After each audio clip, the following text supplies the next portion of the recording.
Hey guys, Dave here. Welcome to Centurion's Review, the punk rock band of war game review institutions. This is a review of StarGate. Normally I would do a playthrough and then a review, but this time I'm just going to give you the general overview of the rules and then a short review. So anyhow, what this game is about is you have the Varunians and you have the Coalition, and the Varunians have tri-ships, which are three-piece spaceships that they can assemble to make these super duper spaceships that are really tough. But anyhow, on the board you have a coalition staging area here where the coalition forces will enter the battlefield 4 per turn, and you have two gates here, gate A and gate B, and this is what's called a null gate. The null gate acts more like a black hole in my opinion, because you see these +4 spaces around here. If you enter any of those +4 spaces, you have to roll to see if you accidentally fall into the null gate, so that's why I think it's more like a black hole, but whatever. Anyhow, these gates here, we'll get into these later. You can go into orbit around these and use them as a slingshot to double your speed. We'll go into that during the movement phase. So anyhow, let's go to the sequence of play now. During the Coalition staging segment, the Coalition forces, you have 4 different races here. You'll take 1 unit from each race and place it in the Coalition staging area during the staging segment. There's a stacking limit of 3, but if I recall correctly, on the Coalition staging area, that location, there's just a stacking limit of 1. Alright, so the next phase is a Varunian player turn, where the Varunians will deploy. Alright, so on the first turn, the Varunian player will roll for each gate. So he'll roll for gate A and then for gate B, and whatever number he rolls is the number of units that get deployed to those gates. However, subsequent turns, like turn 2 and after, you don't get quite that many. You get half rounding down, so if you roll a 4, you'll get 2. So let's roll for A. A will get 2, and B will get 6. So you have the Varunian ships upside down here, so you can't tell what they are. So you put 2 and, oops, I'm not supposed to actually look at them, but put 2 there, and then 6 in the other gate.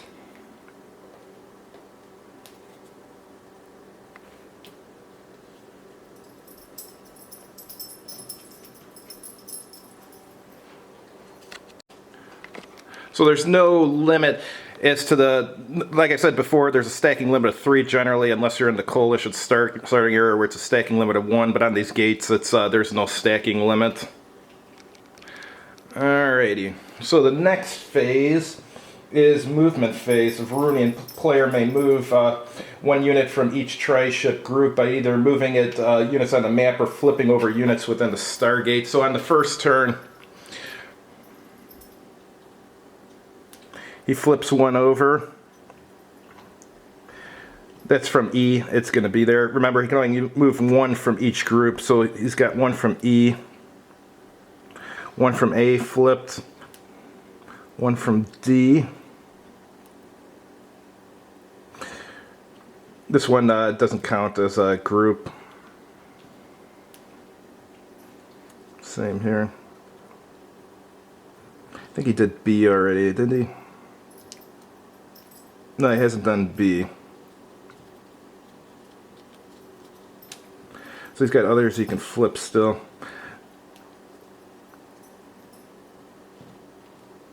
Let's go over here. C and C. So since he drew a C twice, his activation ends. And then there'll be Varunian combat phase. There's not going to be combat yet. And while we're here, let's go over what the numbers mean on here. You have a 3. The first 3 is attack strength, second is defensive strength, and third is movement. And if you see this unit here, that has a W, that means it has wobble movement, and this one down here has a T, which means it has teleport movement. After we go over the basic sequence of play, I'll show you how the movements are done. So anyhow, for the Coalition turn, it will be the same. They will move and then they will shoot, but let's go over how movement works now. You have regular linear movement. Linear movement means you can choose a direction and move in a straight line. However, if you wish to, let me move this out of the way. if you wish to turn, like this has a movement of 9, so let's say he goes 3, and then he wants to turn, start going this direction, 4. That means every ship within range can fire at him, and on a 1 or 2 he's destroyed. So using regular movement, you want to just move linearly, otherwise you can get blown out of the sky. The next type of movement here is teleportation. With teleportation, you just teleport in a straight line. Yeah, so anyhow, if you go through a Stargate when you're teleporting, you're eliminated. And you can't gate skim, we'll get into that in a minute. There's some other, the GUI human teleportation, we have to go over that. He's in a GUI ship, and a human ship would be one of these. If they're near each other, he can teleport this other ship instead, which is a capability he has. And tri-ships, those ones with teleport capability can teleport anywhere on the map, which is very powerful. Alright, the next movement is wobbling. A wobble unit can move linearly but turn without causing enemy fire to occur, so wobble units are good. And then we got to go over gate skimming. Let's grab one here that can gate skim. So move this here so it's easier to see. So gate skimming, you have to move in a direction where you're going in, or you're gonna go in orbit 2 spaces. So if this guy is here and he moves here, that's considered a gate skim, and now he's in orbit, and so whenever he exits, like on the next turn, let's say he goes orbits and exits here, he gets twice double movement from that, so that's kind of cool. Reminds me a bit of Triplanetary with the gravity, how you could use it to slingshot yourself. And let's see, is that it for movement? Pretty much. And also you have some transport, you have some Varunian control units, and if those are destroyed, then your transport unit is mindless. So it'll be moved 5 hexes in a straight line. So you roll a die and use these numbers around the orbit here to determine what direction it goes. So if you have a transport unit, make sure your control unit isn't destroyed, or that causes big problems for the Varunians. Before we go further, let's go over some of the Varunian types here. This is a control unit. This is the one where if you destroy it, the transport starts moving randomly. Here's a transport. And here's a Varunian weapons unit. These can all 3 be assembled, or you can assemble just 2 to make a powerful tri-ship. And let me show you some of the tri-ship stats here. So you've got control and transport, you get a defensive strength of 5, and movement strength 5 wobble, 5 linear, or teleport, which is awesome. If you have control and weapons, you have a combat strength of 6 for both the attack and defense, and then a 5 or 5 wobble. Transport and weapons, combat strength of 5, or a movement allowance of 5. And if you have all 3 together, that's a tri-ship itself. Combat strength of 10, which is fantastic. And you have teleport, where you can teleport at basically anywhere on the map, which is awesome. So if you're the Varunian player, you're hoping to get your ships, the ones that were randomly turned upside down that you're drawing each turn, hoping to get them in order where you can quickly assemble them into tri-ships. They all have to be from the same group though, so for these to stack, they have to be A's. You can't stack an A with a C. Those are separate groups. So, but that's what the Varunian player is trying to do. And one other thing the Varunian player is trying to do, he's trying to get combat to occur on this side of the map. Because if you see these cute little numbers here, like +1, +2, +3, blah, blah, blah. When he's on those, let's say he's on a +2, that adds +2 to his combat factor. So Varunian player always wants to fight on this side of the map, and the coalition always wants to get him to fight on this side of the map because these are -2s. So that's part of the strategy in the game. There's something else that's unique to this game called approach. Let's show approach here. So let's say you have this ship here, and this ship goes to move on to its hex. Now an approach occurs, and the way approach occurs is each side gets a set of 3 chits, which are warp charge and maneuver, and then each will pick one. So blue guy here, he chose a charge, and the defender chose a maneuver. So you go to this here,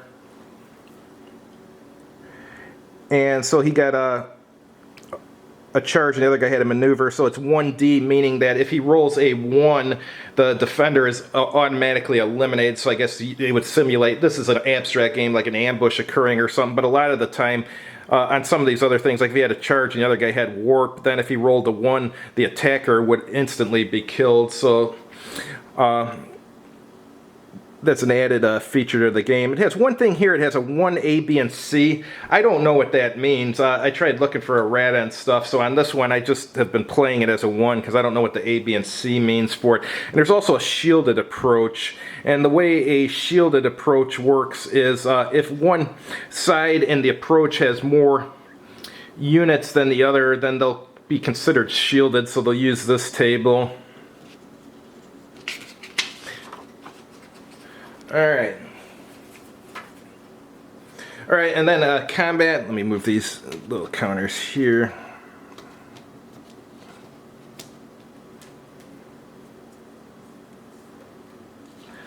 Let's do a simulated combat here. Say this is here, and this one wants to attack. He has a defense of 4, he has an attack of 3, so he's got a 3 and then he gets a +2 because he's on a +2 there, so he's at 5. But then these other units here can add ranged fire. So let's actually get them within range where they can actually do something.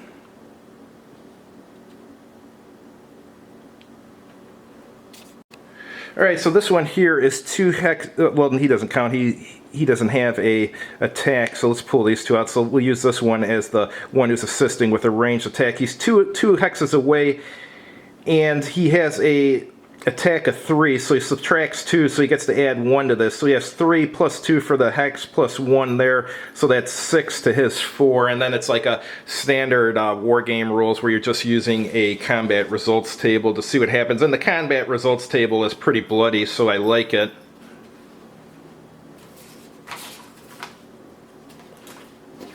Alright, now let's go over the victory conditions. If at any point the coalition player has lost 8 units, and in these 8 there is at least 1 unit from each of the 4 races, the Varunian player immediately wins.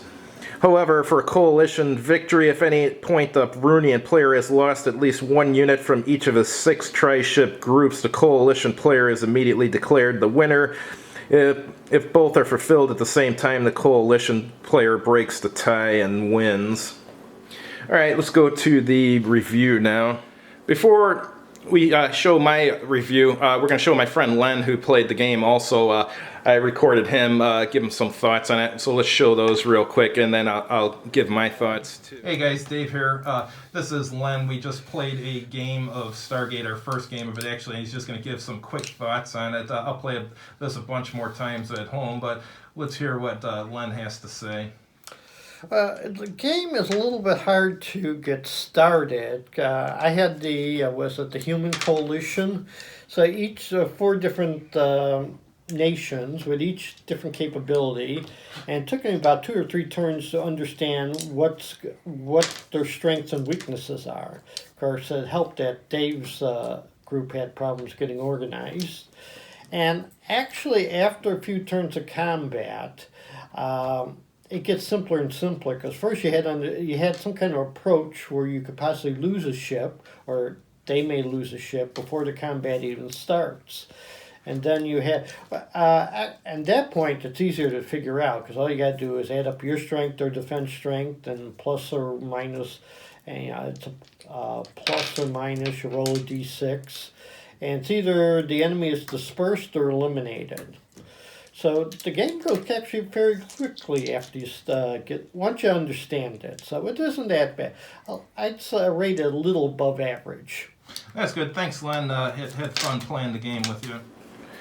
First of all, I like the game, but it's got a few... I like it and I do recommend it, but it's got some issues. The issues are with the rule book. Some of the information is all over the place. In addition to the rules I showed you here, some of the ships have some features that are just all over. They're written all over the place in the rule book. I wish, since this was a micro game, you would never have cards for this, but if this was re-implemented as like a folio game or something, they would need to get a card for each ship type that has special abilities, just to remind the player. Otherwise, you're kind of searching through the rule book. I'm going with the starting with the bad parts first. The player's aid. The player aid is pretty good, but it should have the sequence of play on it, even though it's a simple sequence of play. What is really good about it is they gave you a player aid for each player, which is fantastic. But after about 3 turns, your opponent, if he hasn't read the rule book, will have memorized the sequence of play. But it would have been nice if it was on there. All right. And as I mentioned, what does 1A, B, and C mean on the approach chart here? I still don't know, and I was just using that as a 1. The rock, paper, scissors thing, where you're picking the charge, warp, and maneuver, and the other guy picks 2. I don't know. I'm not into the rock, paper, scissors mechanics in war games. In this period, I think this was from the late 1970s, there was a few games with it. I think One World might have been one of them. If I recall, don't quote me on that, one of those metagaming games had a rock, paper, scissors mechanic. I don't know, I just don't get into it. Some people may like it, but it wasn't for me. But it doesn't ruin the game, because you can totally get rid of the rock, paper, scissors mechanic on your own. See this here? You basically have 9 things that can happen here. So roll a d10. This is a house roll, you can roll a d10 instead. If you get a 0, nothing happens. Otherwise, 1, 2, 3, 4, 5, 6, 7, 8, 9. That's what happens. So you can do that if you don't like the rock, paper, scissors as just a house rule. The game has good ideas. The tri-ship concept, where you're trying to assemble your ships, that's cool. I like that. And then as you start assembling them, when you get 2 together, you get some new abilities, and your combat strength goes up, blah, blah, blah. And if you get 3, then you're this ultra powerful ship. I liked it. I thought that was a really neat idea. The movement in the game is the one thing that someone, if you're trying to teach them how to play, they're going to have the most trouble with for the first couple turns, but after that they get it. The movement's kind of cool once you get used to it, because it gives each ship kind of a different feature, and like some ships you have to be real careful with movement, because if you're going to have to turn, you're going to have everything within range blasting at you, and then a roll of 1 or 2, you're destroyed. The teleport's kind of cool and stuff, and the wobble movement, well, that's good movement too. I don't know, I just liked having the range, the ships all having different movement options. It was kind of cool. What else do we have I written down here? The rule book needs more refinement. It's a micro game, so micro games don't get the same tender loving care, because they're inexpensive games, so they're not going to be play tested as thoroughly or edited as thoroughly as like a big box game. But for a micro game, I like the game. Anything else here? Most, well, how would you put it? I guess you would call it the biggest flaw in the game is that the Varunian units, since they're drawn randomly, you're really... whether you win or lose has a lot to do with what order they were drawn in, which is just randomness. Because if you just start drawing tri-ship component units, and they're all of...